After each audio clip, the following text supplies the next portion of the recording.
I'm Randy, the pastor half of the podcast, and my friend Kyle is a philosopher. This podcast hosts conversations at the intersection of philosophy, theology, and spirituality.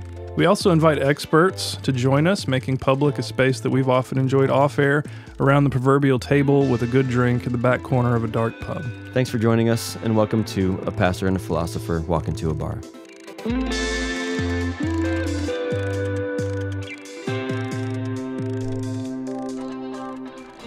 So in this episode, we're doing something a little unusual. We're joining another podcast, the host of another podcast, who are also dropping this same episode into their feeds simultaneously as we are.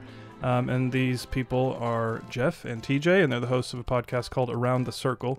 And it's about the Enneagram, which is something that we have briefly mentioned on the show before. It's something that Randy has more experience with than I do. He's a kind of proponent, or at least thinks it's a good, healthy thing, a tool that can be used positively in your life. I'm kind of a skeptic. I think it's a kind of pseudoscience or a parlor game. But we have Jeff, who is one of our Patreon supporters. You guys are giggling. Parlor game. Parlor game's a good low blow. He knows.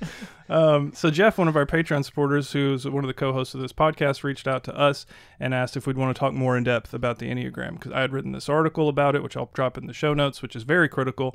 And he wanted to kind of give a response in a way and spell out what he thinks the Enneagram is and why he thinks it's valuable. And we were like, yeah, it sounds like a really interesting conversation. And then he sent us amazing whiskey, and so we couldn't say no. I mean, by amazing, I mean incredibly amazing. And Jeff and TJ are just really great guys, like really fun to talk to them. I get excited when somebody is interested in debunking or even kind of coming against your... Yeah, me too. You know, your strength and antagonism against Enneagram. I am a proponent for it. I'm an advocate for it. It's helped my life, I would say, for sure. It helped me understand myself more. And it's a long project, not done. Yeah. But I'm not. It's not a soapbox of mine. I'm not going to die on that hill. Right. I think it's a great tool, but it's not the end all be all. Yeah. And that comes out in the episode as well. Is that's my issue with it, is when people make it the end all be all. Sure. But these guys are fun guys to talk to. Yeah. And Enneagram is something that is all over the place in evangelical or post-evangelical circles. And so I think it's really relevant to us. And they really know their stuff. And I will say this, towards the end of the episode, there is kind of a session of, I don't know what you'd call it, analysis is the word they use in other psychological circles, but they kind of do their thing on each of us. Yeah. And so you're going to hear Randy's assessment, or whatever you want to call it, towards the end of this episode. Mine will make it into a Patreon extra if you want to hear that. So yeah, it was interesting. Oh yeah, and potentially among our most contentious episodes to date. You think so? Oh yeah. I think Jeff knew what he was getting into. He did, yeah, and we were all friends at the end. So. Stay tuned, folks. Yeah.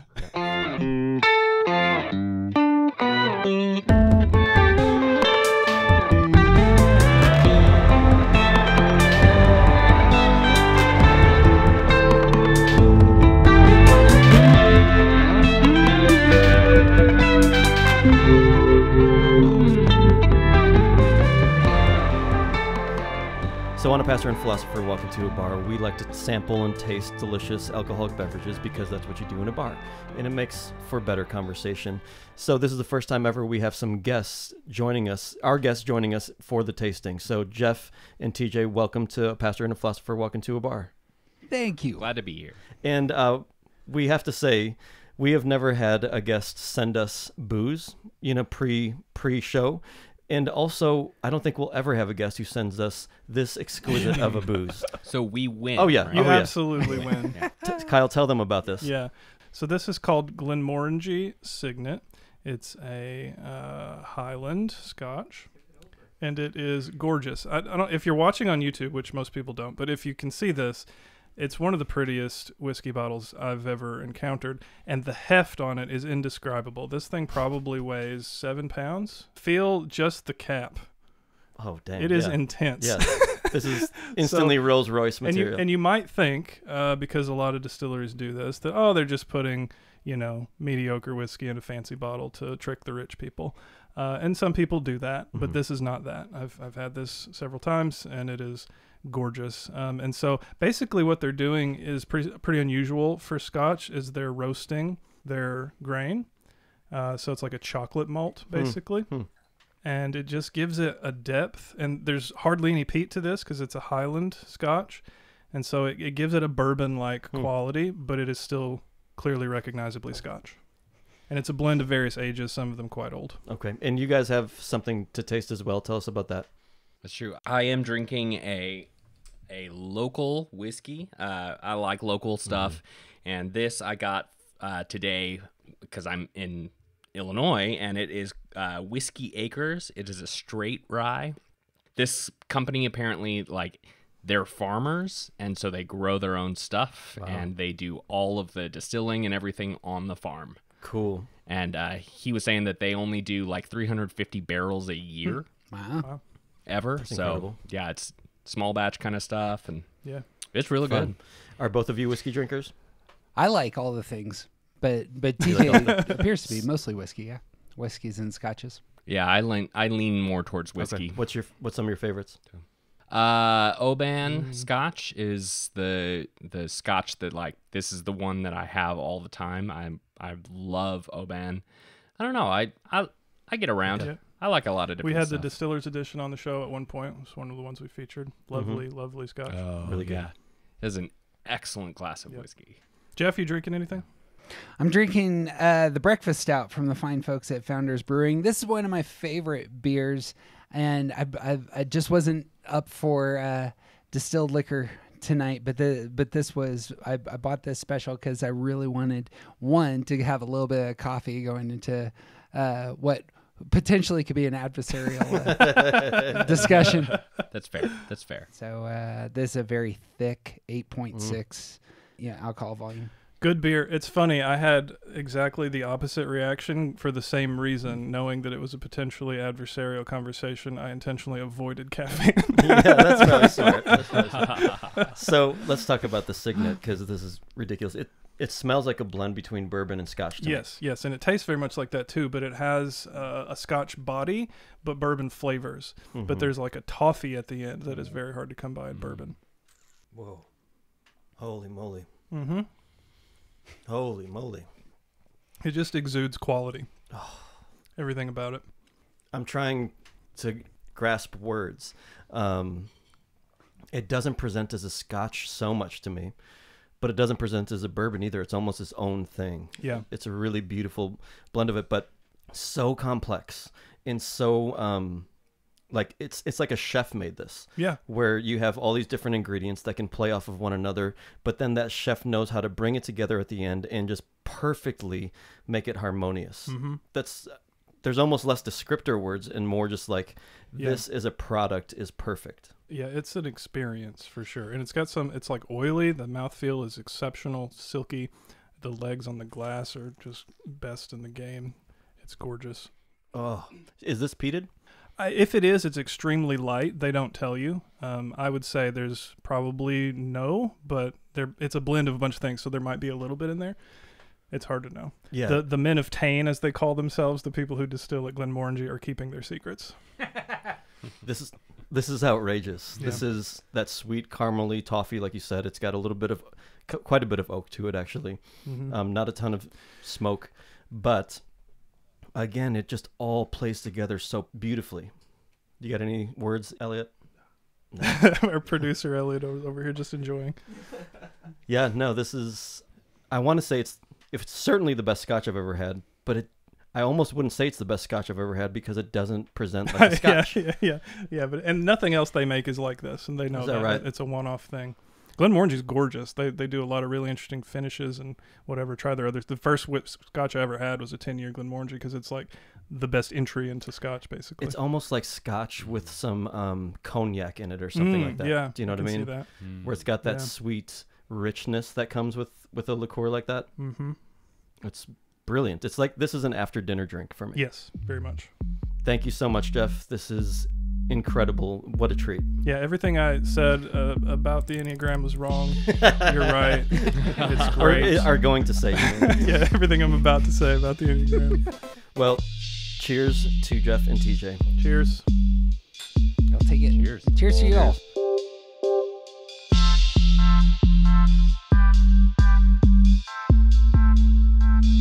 So Jeff and TJ, thanks for joining us in this conversation. We're really excited to talk to you guys about the Enneagram.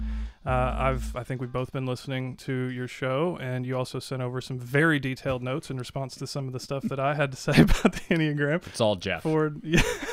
I didn't want to presuppose, which one of you that primarily came from. Both your names were on it. So whoever wrote it, I appreciate it. It was very helpful to get my head around some of what you guys think about the Enneagram and how to approach this conversation. So I'm excited about it. I do want to give a disclaimer at the beginning.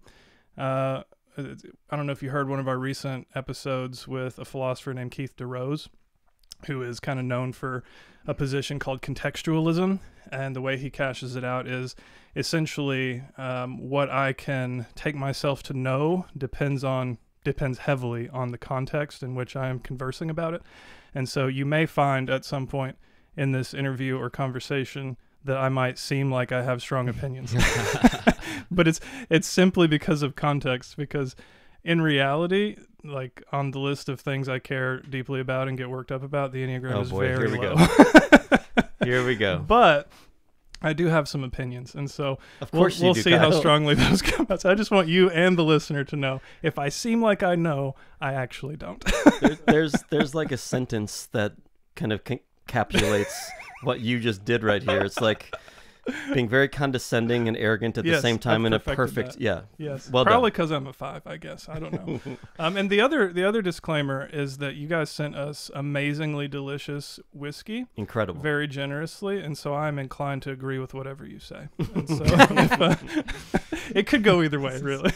With condescending and arrogance with a lot of integrity is what it sounds like. and just appreciativeness, gratefulness for this delicious whiskey. So awesome. And really, you're discovering the actual reason we sent the whiskey. it could be. If so, well played.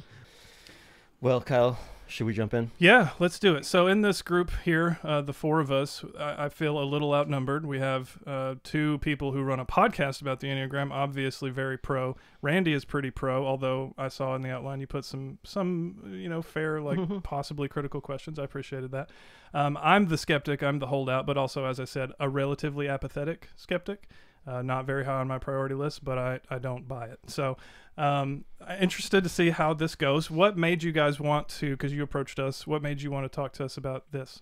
I've been a huge fan of your podcast. Nice. I have worked professionally as both a pastor and a philosopher for over 12 years and found your podcast, I believe it was like a year ago. And just a lot of the people that you're conversing with, a lot of the topics that you're covering ended up being things that I've been very interested in for a while. And so it was, but I've kind of gotten out of the literature.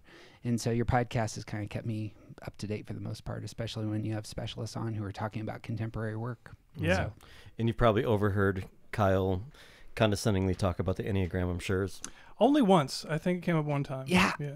It popped once, and I got the bug. I got my hair on my arms went up, and I was like, I need to connect with these men, and over a slow 7 or 8 month drip have sought to make this happen. And here we are. Yeah. Here we are. Yeah. What was your philosophical background like? I was going to ask that later, but I think now is as good a time as any. It might help me to frame kind of where you're coming from.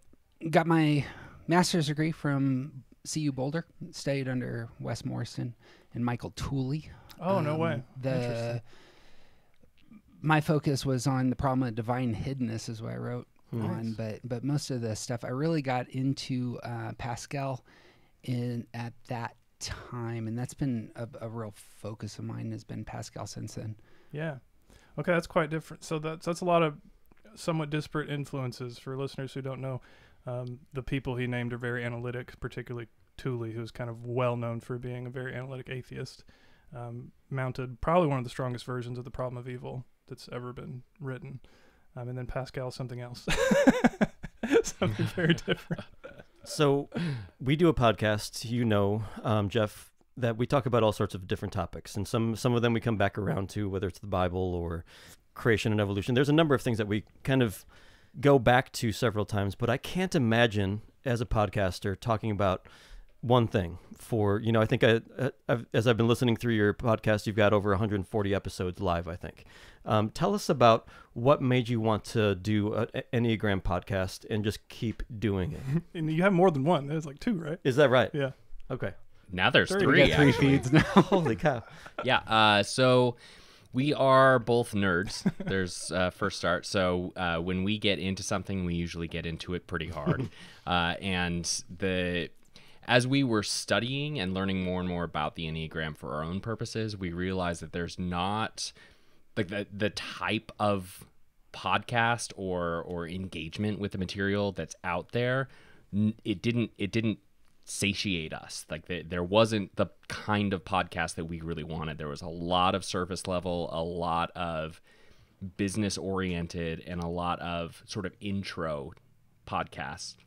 And there also is a lot of information out there that's more focusing on one person. Like they have a guest and they talk about that one person and some of the issues that go around with them. And so we sat down and we talked about what if we did our own podcast that would essentially go around the circle, that would talk about issues instead of people, and we could address all 9 types through that lens. And that kind of just happened, and here we are 4 years later, and we just haven't run out of material to talk about yet. And what number are you guys?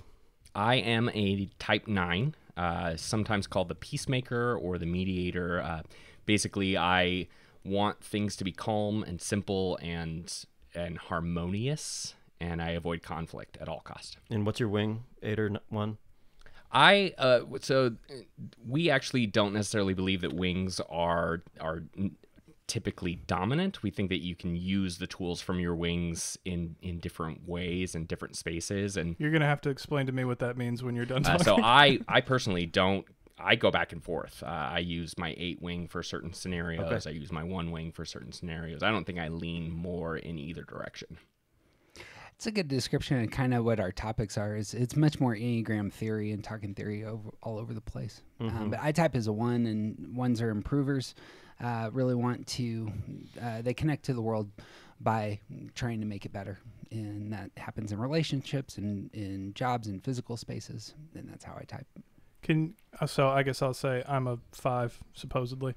And I'm literally having to look up what my wings or whatever were, because I don't remember. It's been a long time. Well, these guys don't care about wings, so Probably not, but I want you to explain 8 and 4, and I don't remember which one was which. Explain what you just said, TJ, about wings. And So if you look at the Enneagram diagram, it's a circle with a bunch of lines in the middle, and wings describe the type on either side of you. So there are some tests and information out there that give what I would call what you just described a tri-type. Okay. So you are dominant in 5, and then you have some strong 8 qualities, and you also have some strong 4 qualities. But the fact that 8 is far away from you means that it cannot be your wing. Okay.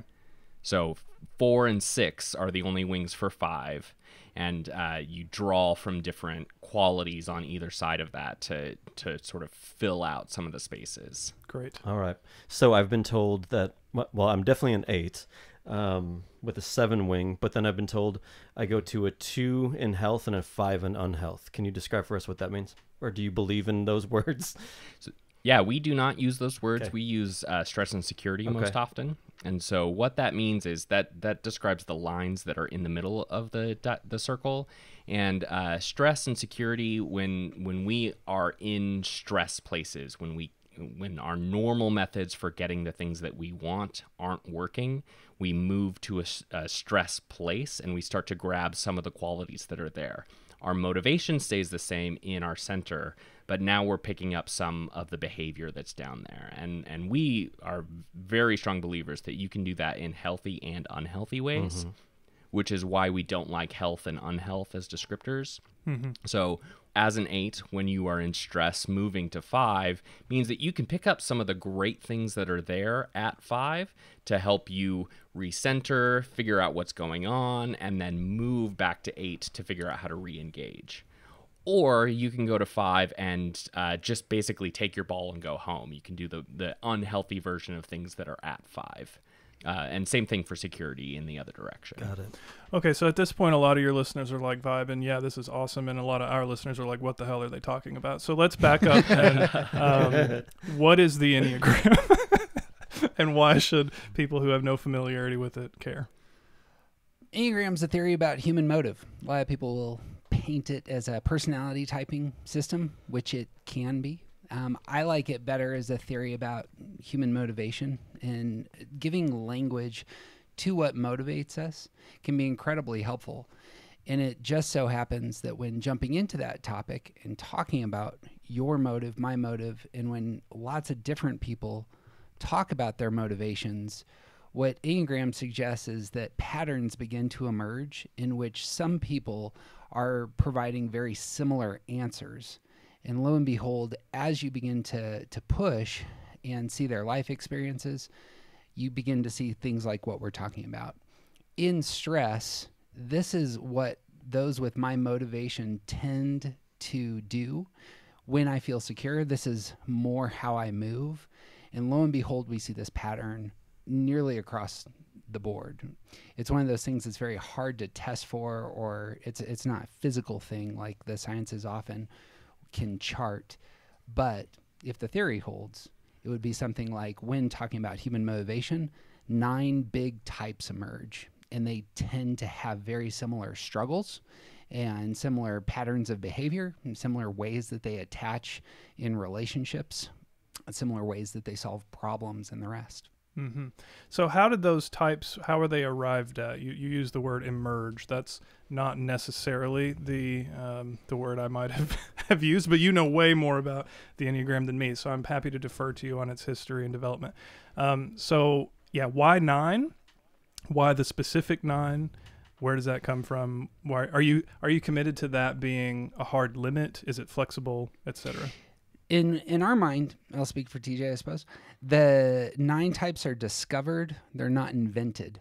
And so it's more like pulling back the veil on human motive and engaging human psychology from that specific line of thought and discovery, and finding that the best way to articulate what's going on across the spectrum of human beings is something like describing everyone's motive with 9 different words or ideas, and that pattern ends up being a very helpful way of talking about one's inner life. Mm-hmm. It would be like talking about 7 colors, or better yet, talking about 12 musical notes.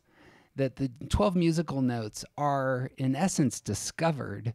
And what we see with the 12 musical notes is that they actually go around in a circle, and that there are different combinations, there's overtones, there's ways that they can pair and create harmonies. And that's real similar in our mind to how human motive works. So I'm happy with the metaphor. I was going to ask you about that metaphor anyway with music. I think that's helpful. But of course, there are ways that we know that there are those discrete types in music, that there is only a limited number of notes and a limited number of possible combinations of those notes. They're like verifiable methods that we can use to discern that. And so is anything, it seems like that's where the metaphor breaks down. And so is there anything similar in the case of the Enneagram? Because the other part of my question was, are you committed to there just being 9? And if so, what justifies that? How would you know that there's 12 notes? The music people tell me. the people who study the physics of sound tell me that there's only so many things that the human ear can perceive. I think it would be actually real similar in terms of what is being named is that there's like a combination when you have a frequency. In music, there's a certain frequency and it pairs and matches with a different frequency over and over and over and over and over again. And I would say that it's real similar in terms of how our motivations work. When people begin to describe how and why they're motivated, the language, if say you interviewed 20 people who typed, just for, say you assumed the theory, you had 20 people that typed as a type 8. and then you looked at their language and how they talked about engaging the world, what you would see is a lot of really common patterns. And then if you talked about 5s, what you would actually see is another pattern in terms of the connection between type 8 and the type 5 that have some similarities and distinctions, because 5s, when secure, actually take on a lot of the characteristics of 8s, and 8s, when in stress, take on a lot of the characteristics of 5. So your relationship, which shares a line, ends up having a natural chemistry to it, and that's worth talking about. And it's something that's unveiled, discovered after countless conversations. I have objections, but they're not potentially like go to the core of it kind of objections. But I do want to insist that you answer the question specifically. Are you committed to there only being 9? Yeah, I think that's what's discovered. What do you Okay, say, Teach? you think that has been discovered? Yeah, that's my take. But I am as committed to there only being 9 as I am to there only being 7 colors in the rainbow. Okay, now see, that to me is an extraordinarily strong claim that would require an extraordinary amount of evidence on the level that physics gives us about color. And like, it's, hopefully you agree, absolutely non-controversial that nothing exists in that way for the Enneagram or for any personality inventory. So it just seems to me that the claim that you guys have committed yourself to far outstrips the evidence. Now, I'm fine with saying this is like extraordinarily useful in a lot of identifiable ways, and we can describe those ways in our own experiences and the experiences of people that we've met and talked to about this. And we've have 150 episodes describing of our podcast describe. Totally fine with that. But that's an extraordinary claim that you just made. Compare it, for example, to what the Big Five, which is like the most scientifically validated personality inventory. The claim it makes for itself is something along the lines of these 5 types capture about 80% of personality variance among humans. And so there's about 20% that it doesn't capture. And also those 5 types are about primarily human behavior, or language used to describe human behavior. And it really is kind of, as you described, a discovered thing in the sense of the types were developed based on the ways people describe themselves and then kind of making abstractions from lots of those ways in scientifically rigorous ways. Alternatively, correct me if I'm wrong about this, but it seems like for the Enneagram, the types pre-existed the evidence or the application. So we have the system, and then we kind of apply it to people's experiences. And what do you know? We find a lot of commonality in that. It seems to make a lot of sense. But it's more of a top-down approach rather than a bottom-up approach. Correct me if I'm wrong about that, but that's how it seems to me. To circle back to musical theory, the idea that there is an H or an I note doesn't really make sense in music theory because it's a circle. And as Enneagram gets unfolded in terms of theory, it's circular in nature. And so it's almost an all or nothing kind of package. So I do understand the Big Five could say, hey, there's a Big Six. That's all fine for me. I'm not an advocate for that. But in terms of Enneagram, it functions much more as a holistic system. Now, that actually makes it easy to disprove on one front if you can figure out a 10. Yeah, it does. So let's get to that. So this is another concern I have with this kind of rigidity about the numbers, the amount of them, the nature of them, is that it doesn't seem like I'm free to not fit into them, right? So if I have the experience, which I did have, maybe I took the wrong test. I don't know. I took the WEPS. And so maybe you think that one's awful. I don't know. But you know, it puts me in some boxes, right? And I know you don't think that's the purpose of the Enneagram, and I want to hear you out about that. But if I feel like, I don't know if I strongly identify with what it told me. I do in some ways, but not in other ways. Maybe I just as strongly identify with some of the other numbers. Maybe I strongly identify with things that aren't on that list at all. Maybe I think I'm just more complex than that. It doesn't seem like I'm free to take that move. It seems like I've somehow misunderstood myself if I can't locate myself in its categories. Do you think that's right or no? You got thoughts, Steve? I do. I would say if you are wearing a pair of glasses and they don't help you see better, then you should probably get new glasses. And in the same way, if you are attempting to use the Enneagram for better self-knowledge and even self-improvement, and you are trying to use tools from a type that don't work for you, then you should probably try another type. Where the rubber really hits the road, I think, is when I don't find that any of them completely capture me, or that there's some other thing that's just not on the list that I think is a core aspect of my personality. Am I free to say this list is incomplete? It sounds like you're claiming that I am not, and if I'm not, I want to know why. I would love to say two things on that front. One, I think it's right to distinguish between how you see the world as a type and then theory as a set of glasses. Theories are a set of glasses. You view reality through presuppositions that make sense of what you are encountering. If it's the case that there are anomalies, they need to be named and dealt with, or else they disprove the theory. And so your experience can be a disproof of the theory. And I think that's what I would be committed to in terms of saying, is there a 10th type? I think I'd be more committed to saying, I think that there are legitimate anomalies out there that would negate the theory. Excellent. Okay, good. That's helpful. Thank you. And I would also say that while we can, there are lots of things to say about why you might present as a different type than you actually are. Things like trauma breaks all the rules.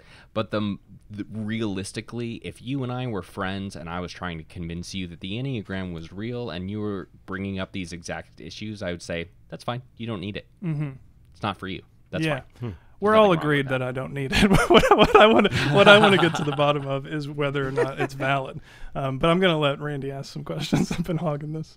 Well, I mean, I'm just wondering if part of your discomfort, Kyle, is not simply with the Enneagram itself, but with the strong way it's kind of presented and sold by some, that this is ironclad. We know it to be true. Is that your discomfort with it? If they were just claiming that this is a great tool to understand yourself and understand others, and it's one of many, but it's our favorite, would you have as many issues? No, I wouldn't. I mean, I would have issues, but not as many. So I would have different set of issues. So I wrote a little thing that you guys read, and maybe I'll put in the show notes for this one. And if you want, I can go through my main objections in a bit. But yeah, that is one of them, because I know people, I think you're one of these people who uses it in very responsible ways, and it is kind of a tool for self-discovery, but there's not a lot of weight put on its pronouncements. It's just helpful when it's helpful, and if it's not helpful, it's not helpful. And I have other friends who use it kind of like a parlor game, something akin to astrology or the Myers-Briggs.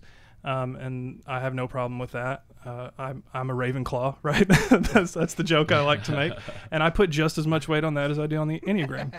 Frankly, I know that's maybe an offensive thing to say, but I think it's just as well. Not at all. Well, he's also really weird about Harry Potter. So. I'm a huge Harry Potter buff, and like those 4 houses, they're less complex, obviously, but they map onto major traits of human personality in very obvious ways, and it didn't take somebody brilliant. It just took J.K. Rowling to come up with them, and millions of people have found that they really identify with them and feel at home in them, and have developed communities around them and that are very life-giving and very introspective, and there's self-discovery that happens in conversations about You're the houses. getting so geeky. I know, but it's true. And so, like, I'm totally fine with all that. I'm with you. Yeah, I'm totally fine with all But even Dumbledore himself said that sometimes he thinks that we sort too soon. I love that you know that. See, now I can't give any more objections. We're done. I'm gonna drink your whiskey and talk about Harry Potter.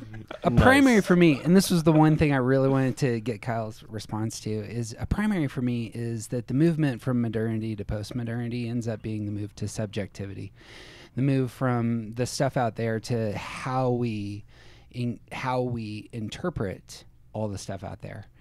And psychology itself is a fairly new discipline on these fronts in terms of talking about the filter that is you. Because it used to be the case. It used to be the case that, no, this is the objective truth, as it were. Mm-hmm. And obviously, 20th century philosophy ends up being just replete with analysis of language, analysis of your filter. Which is what gave rise to the Big Five, by the way, right? I mean, it's like ordinary language philosophy, more or less. We look at dictionaries. And so as opposed to some folks, and TJ kind of recounted some of the work on this front, who want to see Enneagram as a very ancient system.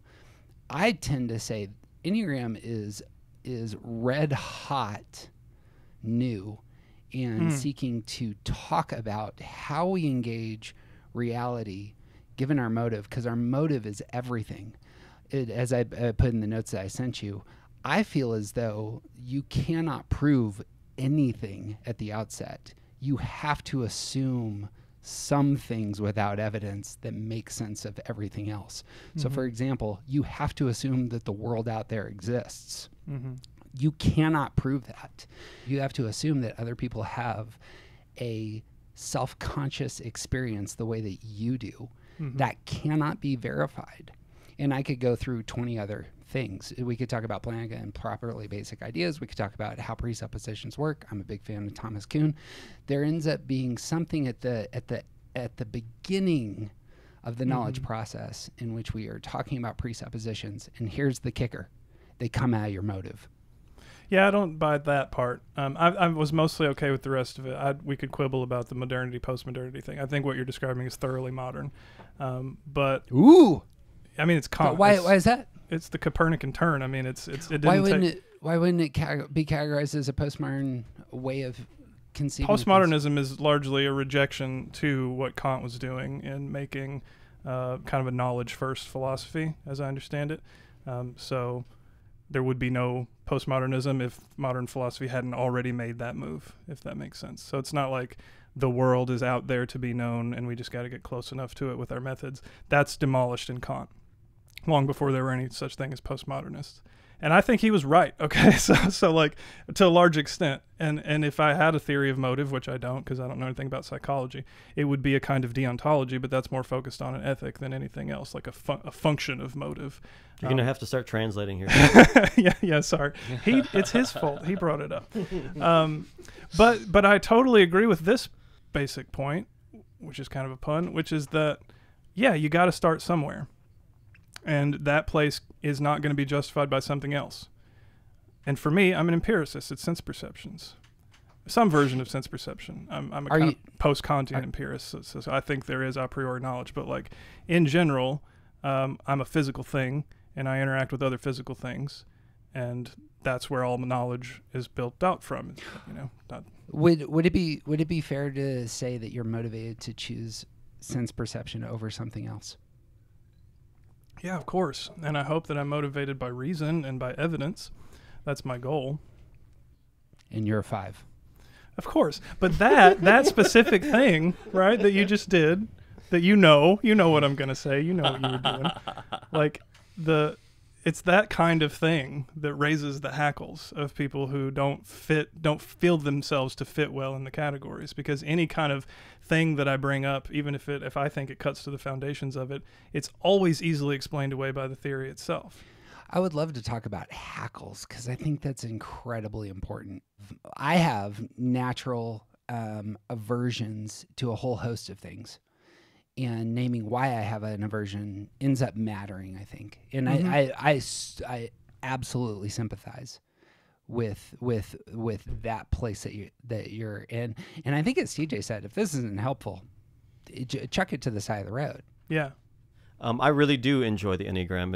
I started out like I am for everything that's kind of seems like a fad. I was very skeptical, and everybody was trying to like put a number on Pastor Randy, and I just don't do well in response to those kind of situations. But my spiritual director practices it. I highly honor and respect and love my spiritual director, and think the world of him. And so he's well versed in it, and he's brought it to me in a way that's been a gift to me. It's really, really transformed the way I see myself, the way I engage with the world around me, the way I engage with my kids and my wife, all sorts of things. It's been helpful for me on our team of elders, or people who are helping lead our church. Knowing one another has diffused so much strife and wasted time on trying to figure out where you're coming from. It was a profound transformative tool for our elders to do an Enneagram workshop with an expert.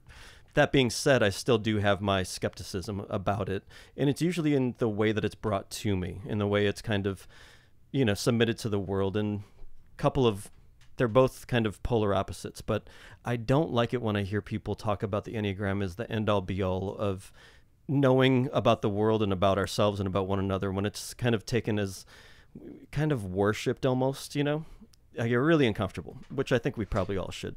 But there, for some reason, it seems that there's a propensity to go there with Enneagram. So I'd love to hear your guys' thoughts on that. And then conversely, I also get uncomfortable with people who take a online free or, $10 assessment, do the thing, who knows what kind of situation they're in when they do the assessment. They want to get their number, and then they just talk about their number and why they're that number, and they know nothing about it. They haven't been guided through it by somebody who actually knows about the Enneagram and who can kind of coach them and train them and have a long-term relationship with it. Those two things drive me nuts, and I see a lot of that out there as a pastor. What are your guys' thoughts on those?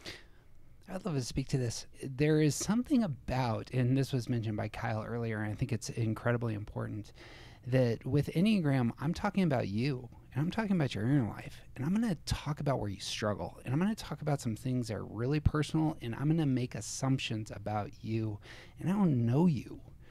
But I have this system, and the system is all of a sudden grabbing hold of you. And so one of the things I wrote in my notes to y'all was, oftentimes the same critiques that I hear about Enneagram are the identical critiques I hear about Christianity.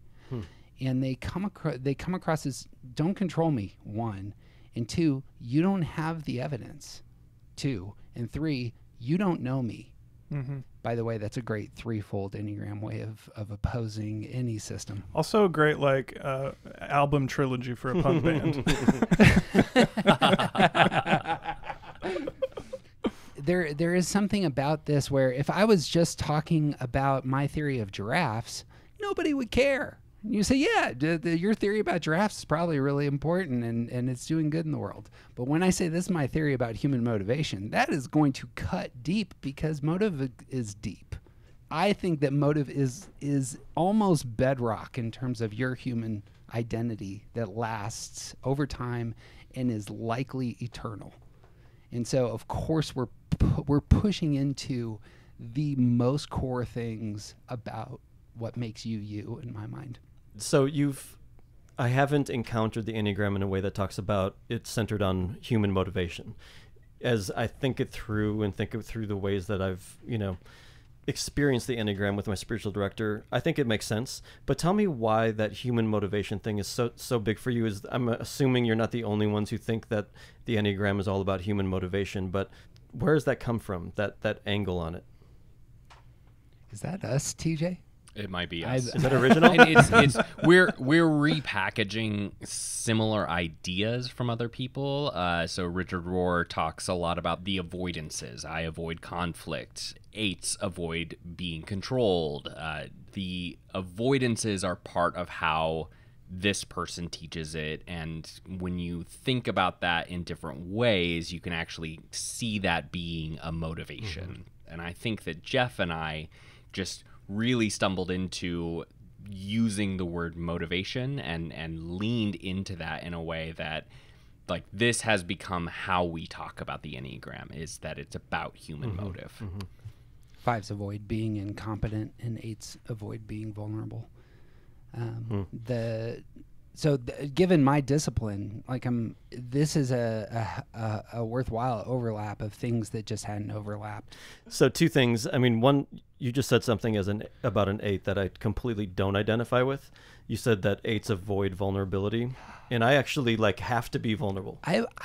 Randy, I would really like to talk to you about your type. Yeah? I've listened to a lot of your podcasts, brother. Tell me. All right, here, let's go. And they type people that they've never met. I just heard you typing all the actors in Jurassic Park, so this is apparently a thing they're okay with. No, they're fictional characters. It's fine.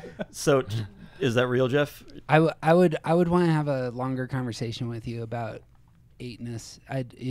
There's a lot of things that you say and that don't strike me as coming out of that motive, but I don't want to have an existential crisis here on the podcast either. But it is one of those places where how do we talk through? Unfortunately, you can't put people under a microscope in terms of their motive. This is one of the great glories of being a human being, is that you have I believe you have an immaterial essence to yourself, which is profound and depthy, and you cannot be reduced to electrochemical activity in in your skull. That would be my metaphysic. I don't know if you guys hold that. I don't know that We've been meaning to have an episode on that for a long time, and we've just never gotten around to it. Maybe this will prompt it. Yeah, let's not have it right now, though. So I really want to talk to you, Jeff, more about what you think I am or what you hear that's not 80 of me, but not 8. Yeah. Oh man, I lost my train of thought. I had one more question. Existential crisis. I was sorry. I think It's just old man. Yeah, it's just shit being here. in his 40s. Well, Yeah, so one of the things I try to point out in that essay, and I really don't want to belabor this point, is that it's simply not scientific, but it should be, because what it's doing is a very scientific thing. And all of the attempts at making it scientific have either arrived at a kind of neutral conclusion or just been negative results. And there just haven't been that many people willing to take it up. And so if you're right, maybe more people will, and it'll become a whole thing. And I'd be fine to see that and be corrected. But my perspective as a very much non-scientist is that that's very unlikely.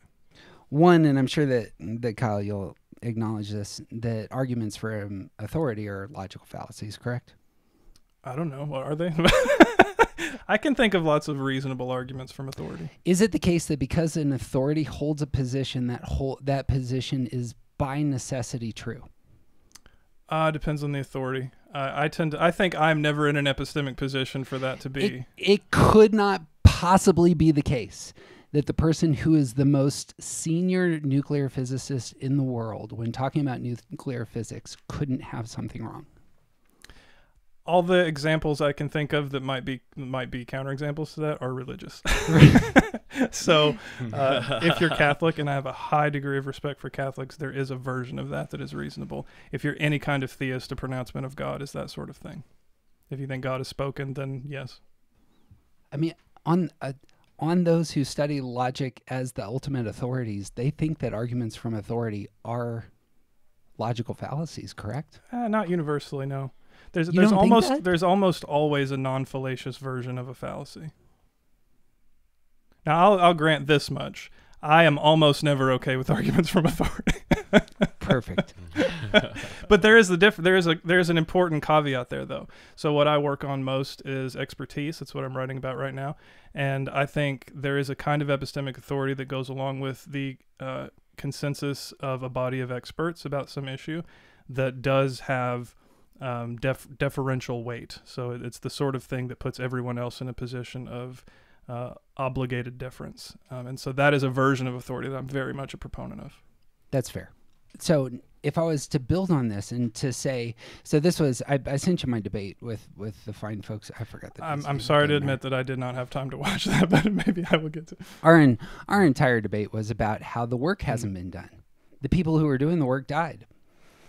If the work hasn't been done, I'm a philosopher. I'm not a scientist. That's not my job. My job is to talk about systems.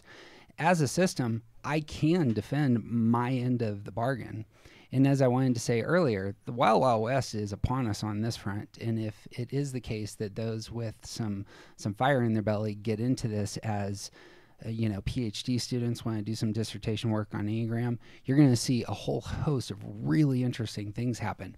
I cannot do anything about that except for throw $20 their way and wish them well.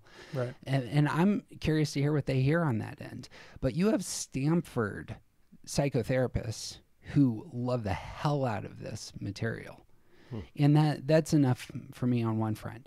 Secondarily, and I think this is really much more important in terms of this discussion, I put this in the notes I sent you, the places where there is psychological study happening oftentimes creates theories that is using language that Enneagram has been using.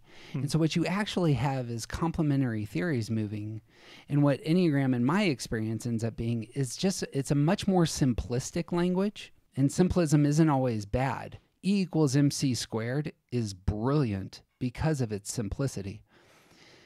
Enneagram does a great job of bringing in a handful of psychological theories that end up having tons of literature behind them. So I would footnote and say you should look up object relation theory. I would footnote and say you should look up self-determination theory. Both of these divide human beings into three camps. just like the Enneagram does, and they do it in different patterns. What Enneagram does, it's really interesting, is it takes those patterns of threes and it creates it into a more holistic system. And that is we're talking about. I realize it would take quite a bit to actually pitch that as a theory, but lo and behold, that's why the Enneagram actually has some real bass tones to it. Like it cannot, just as a practitioner and as a theorist and somebody who's worked in the academy, this is not something that can be easily dismissed. As an authority, I would love to suggest that this is a theory you cannot easily dismiss, and you have to actually do real work to get it out of the way. All right. We're not going to come to terms on this point in this conversation. So let's slightly change the subject because there's other important questions that I want to get to. I can ask, do you have anything to follow up at the moment? No. Okay. So what do you think are some of the biggest misconceptions or illegitimate critiques that you've encountered about the Enneagram? Feel free to include mine if you want. What's like the thing you wish its critics understood about it? The first one for me is that it is not a product of the occult. Yeah. This is a scare tactic used by the same people who thought D&D was going to turn everyone into Satanists. Like, it is just the end of it. I grew up being taught that, yeah. And the people who really wanted to turn people away from anything New Age in the 80s and 90s really did a lot of work to convince everyone that the Enneagram was evil. That's my biggest... Like, just stop. Yeah. This is silly. I mean, not to double down on what we just said, but it's dismissed by pretentious, uninformed academics, and they should have just said, "Look, I've never studied this." Who might you be referring to? I've never heard Kyle referred to as such, but I like it. You're not doing that. It's the psychologists that are doing that. I'm not the one who needs to tell people, "Hey, you know what? I've never done any study on that, and I probably shouldn't comment." But that's what they do.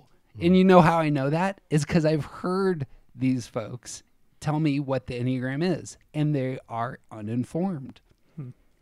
Yeah, fair. Okay, so follow up then. What is one or two legitimate critiques that you think exist of the Enneagram? There's not enough science behind it. Yeah. Yep. Okay. And to that point, that the tests are unreliable because it's all about self-reporting. Okay, I was going to ask you about this anyway, so explain what you mean by that. Because, like, Randy and I used the same tests. We got results that seemed to fit us, frankly, right? Honestly, if I'd taken anything and gotten anything other than a 5, I would have thought something was wrong with it. But the truth is coming out here. All right. Right, but this is, like, a test written by a psychologist, one of the few, like, trained psychologists who have developed their own test. But I've read lots of Enneagram proponents who say this is a really bad way to, like, type yourself is taking these tests. They're like, it's not a good way to know your number. So, yeah, explain why. Especially as someone who wears glasses and has to go to an optometrist, there is a level of subjectivity involved in how we see. And so we have to spend time with a set of glasses to understand it more clearly and to know if it actually works. So when you take the test, you are taking the test in a moment, in a situation. And to have some type of algorithm determine for you how you see the world may change from day to day or from moment to moment. So the idea that taking this one test will forever determine where to put me into this box to me it is all of the things about reductionism that people level at the Enneagram. And I get that. I am fully on board with that. Yeah. That's good. I like that. Jeff, what was your answer to the legitimate critique question? As a theory, Enneagram, it seems to me, is a substantive description of human behavior that has not been disproven. And theories need to be disproven. And I would reference Thomas Kuhn on this front, that the way that theories work is you assume a way of seeing the world. The way that you disprove theories is to showcase anomalies. And that's how theories are put down. And I would suggest the work has not been done to disprove the Enneagram. That's the problem. What has been done is ridicule. What has been done is assumption. What has been done are postures towards people who are clearly lunatics who have a symbol that looks like a pentagram having sex with a triangle. We get it.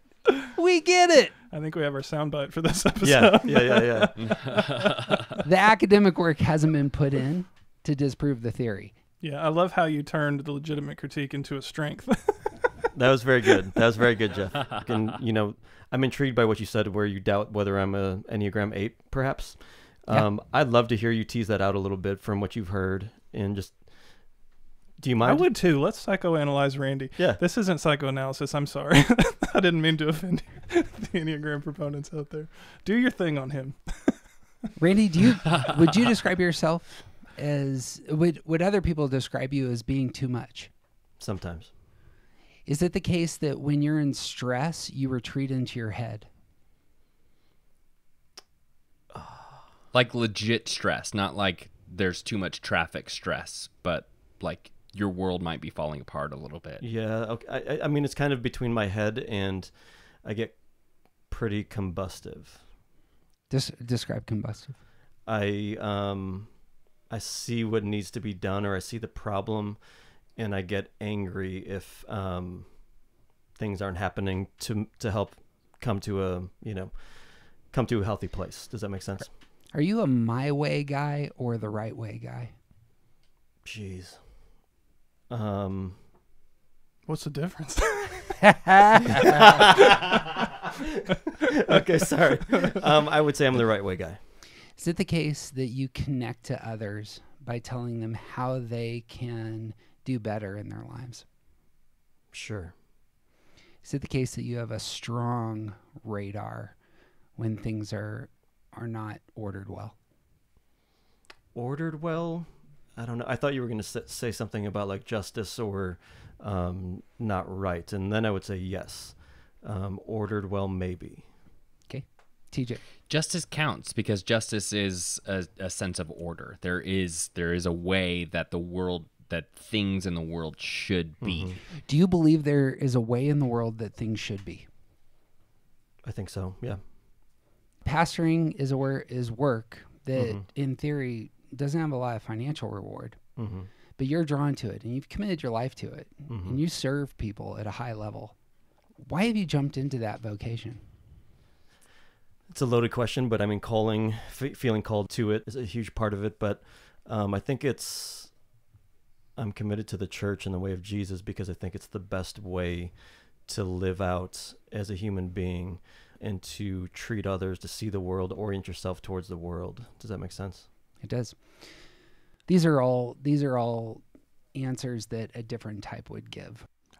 I want to talk about myself at some point, TJ, but you got other things? No, because we're already there, I think. Where is there? Tell me the punchline. The there ends up being like this. You and I are angry, but I imagine it's the case that you're not necessarily angry. Your anger doesn't necessarily unleash at the world first. Your anger unleashes at yourself first, correct? I don't know if I'm prepared to answer that yet. I need to think about that is what I mean. Let me talk about myself. A primary motive for me is to improve the world.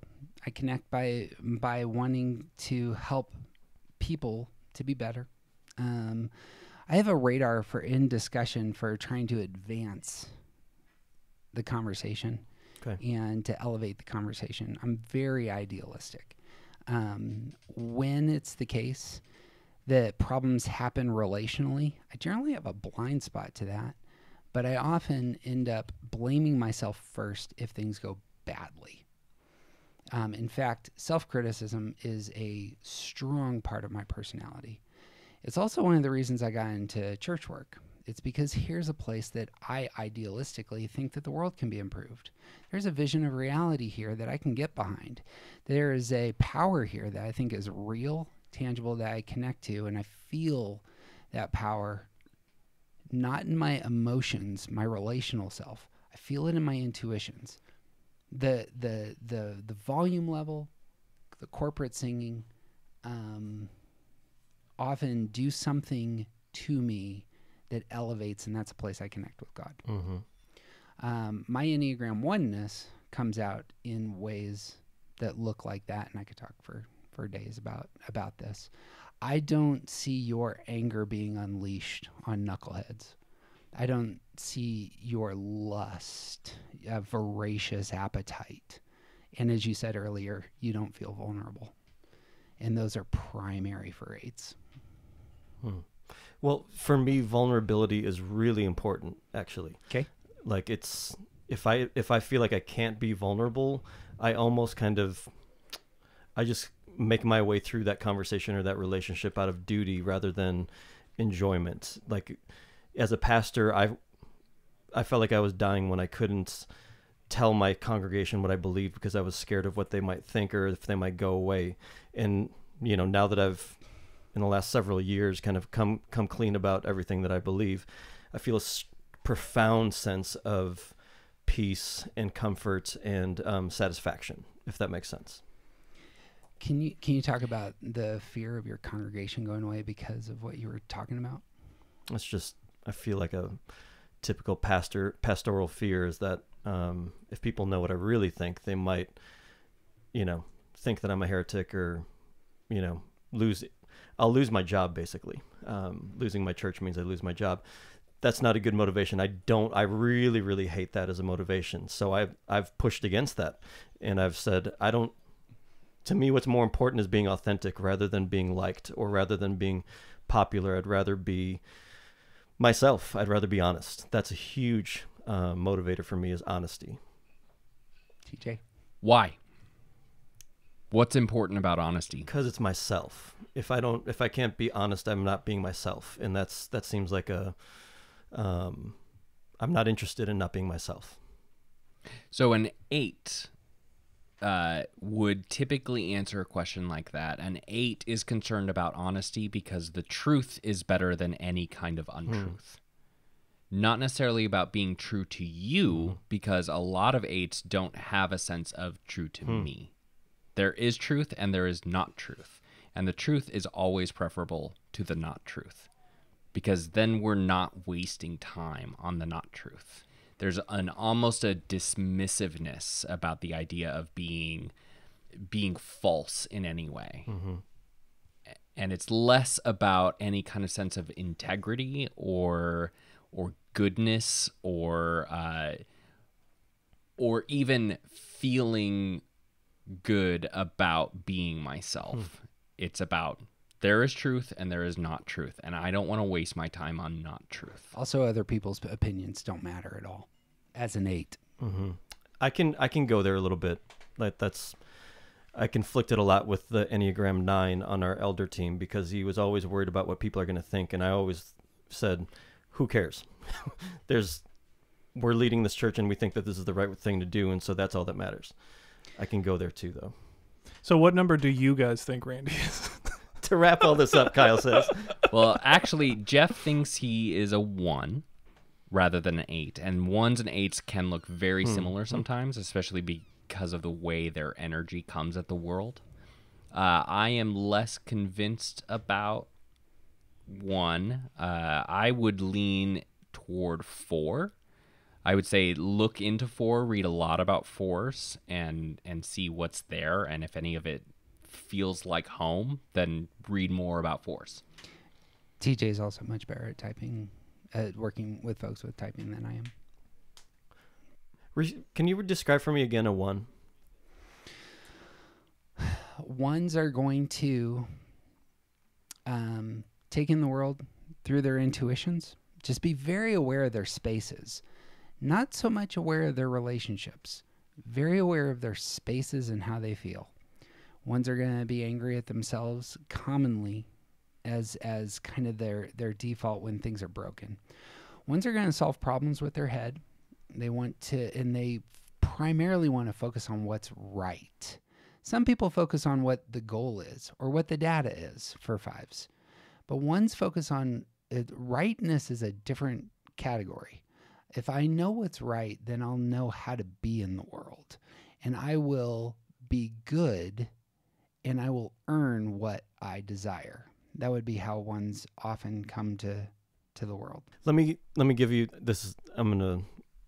I could do this all night. Obviously, we're talking about me. This is great. Yeah. Just one example. I was talking with a friend who is an Enneagram 1, and he you can see it on him. Like, he feels like an Enneagram 1.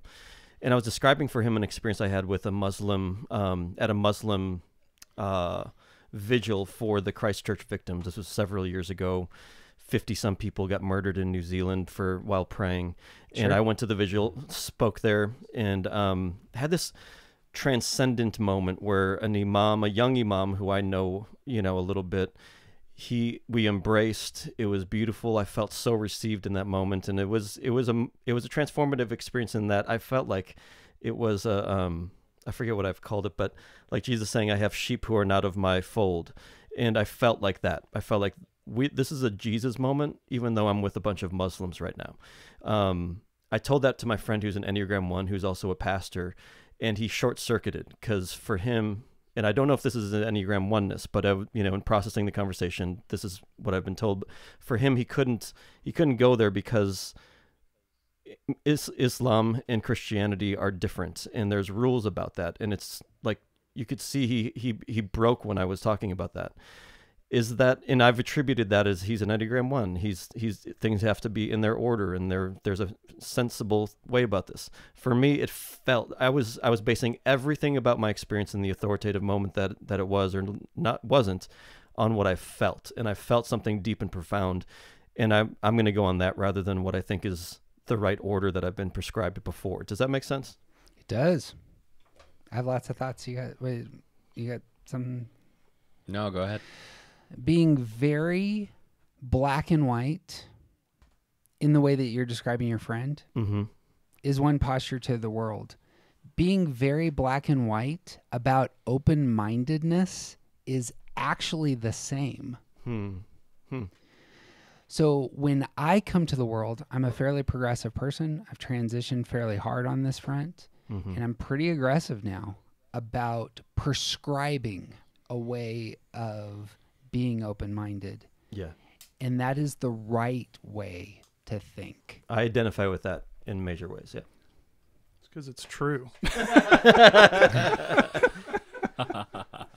That's fun. Thank you for doing this. It's fun for me. Yeah. Yeah. You guys are obviously experts at this. This is what I wanted to say. I really firmly believe, as much as as little as I've engaged with the Enneagram, that it should not be done on your own. And I'm sure you guys would affirm that. Agreed. So for someone who can't afford or can't find a spiritual director, or for someone who, doesn't have a guru, would you say a good way to go about the Enneagram would be literally start at your podcast at episode 1 and just roll through it and kind of journey with you through that? We created a podcast called Start Here, which has, I believe, 21 episodes. That is the best place to go in our mind in terms if you want to jump into the material and swim in these waters. Secondarily, if we end up, because our circle is kind of small, we end up meeting together monthly on Zoom with about 20 people, and we end up talking shop. That might be another place to converse with people if you want to get into the material. If you wanted to get into theory and you really feel comfortable, then our primary podcast, which has a few thousand listeners, is called Around the Circle. Yeah, why don't you give a blurb for that? That's how I wanted to close anyway. The plan is to put this in both of our feeds. So for our listeners who don't know you, just tell them a bit about your podcast, and then we can do the same. We end up talking about relationships, about how you solve problems, about how you engage the world in a withdrawn way, in a reactive way, in an aggressive way. We talk about your heart. We talk about your mind. We talk about your intuitions. These are things that are part of the human experience, and just having language for that, even if it were the case that you said all of the theory is bunk, it's still the case that having language that describes what's going on inside of you can be really valuable. I have a neurodivergent child. I have a child who is non-binary. I was not able to engage my child for years until we jumped into this material. I cannot emphasize enough how valuable this has been in my family, to being able to talk about how we solve problems and what we really want. I literally would cut off an arm to keep it. The way that the language has allowed me to connect with people who I love and care about is absolutely, it's without price. And so if it's the case, and for a lot of us, like if we're really having trouble with our relationships, or if we're really having trouble just being able to talk about our inner lives, this can be a fantastic place to give us language for that with the people that we care about. TJ, anything to add? Yeah, and like if you're new to the Enneagram, I think a great place to start is the Start Here podcast. If you know some but aren't really sure about your type and want to learn more, the Start Here podcast is for that. It is our answer to the fact that we don't like the tests. It's a way to dive into the material at a little bit of a depthier level and try to figure out which lenses fit best. And then all of the other stuff, the stuff in our main feed, is like 201, 301, 457 level that we get into a lot of depth.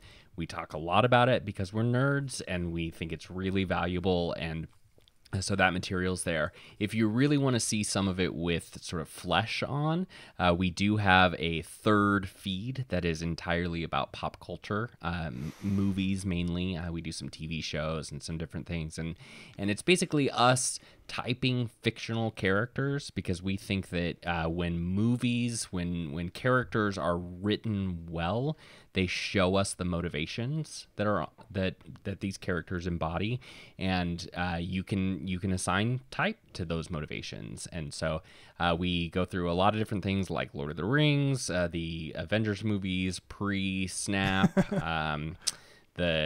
We did Jurassic Park and a lot of different stuff, and it's basically our opportunity to type other people without typing other people, because the number one rule is you don't type other people. Kyle and Randy, can you describe your podcast? Yeah, so our show is a pastor and a philosopher walk into a bar. We only have one podcast. It's plenty.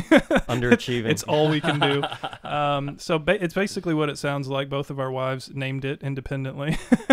And we thought, yeah, that's the name we should go with. We both like bar spaces, both because of nice alcohol, but also because of the kind of honesty that happens in that kind of space and the lack of judgmentalism and the free discussion.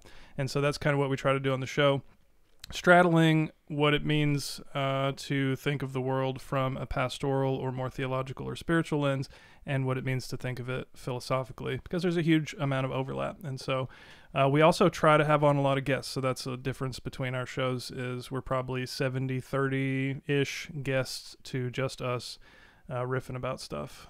So we have a lot of really interesting people on to get their expertise about various things. Yeah. I mean, theology and philosophy are friends. They should go together, and any conversation about spirituality, I think, is going to be helped by a philosophical angle to it, or philosophical mindfulness. And we also love talking to experts in certain fields, and particularly in the church. The church is in need of listening to expertise. The church is in great need of awakening to some things, and we occupy that space in a post-evangelical kind of landscape where we speak to theists, we speak to Christians, we speak to post-evangelicals, we speak to atheists even sometimes. And always, though, we're trying to... my motivation is just a couple things. One is to have some conversations that I've been itching and dying to have, but I can't have from the pulpit. I can't go into in a 35-minute sermon. But I want to flesh some stuff out and get deeper and talk about the real stuff. And then also, I just love the opportunity to talk to people who are really smart, a lot smarter than me in their fields, and get to hear Kyle argue with them a little bit sometimes. But there's no off switch. I'm sorry. Yeah. I enjoy having meaningful conversations about things that matter to me, which usually revolve around spirituality, around philosophy, about existence and reality, and how do we filter that. So we have a good time. Yeah, we do. Check it out if your listeners are interested. It's excellent. Fun time tonight, super fun time. Really respect to the way you guys go about this. I'm going to be listening, and thank you so much for this gift. Seriously. Y'all be well. Again, your work means a lot to me. I don't know if you're feeling senses of success, but in terms of my life and the things that I care about, I'm very grateful for the work dedication and time that you spend on this. Awesome. It's awesome, man. So, all right, much love. Thank you, gentlemen. This is great to meet you. It's a very fun conversation. I liked it a lot. Same. Take care. Yeah, blessings to you. Thank you. See ya. Well, that's it for this episode of A Pastor and a Philosopher Walk into a Bar. We hope you're enjoying the show as much as we are. Help us continue to create compelling content and reach a wider audience by supporting us at patreon.com/A Pastor and a Philosopher, where you can get bonus content, extra perks, and a general feeling of being a good person. Also, please rate and review the show on Apple Podcasts, iTunes, and Spotify. These help new people discover the show, and we may even read your review in a future episode, if it's good enough. If anything we said really pissed you off, or if you just have a question you'd like us to answer, or if you'd just like to send us booze, send us an email at pastorandphilosopher@gmail.com. Catch all of our hot takes on Twitter at ppwb podcast, at Randy Nye, and at Robert K. Whitaker, and find transcripts and links to all of our episodes at pastorandphilosopher.buzzsprout.com. See you next time. Cheers.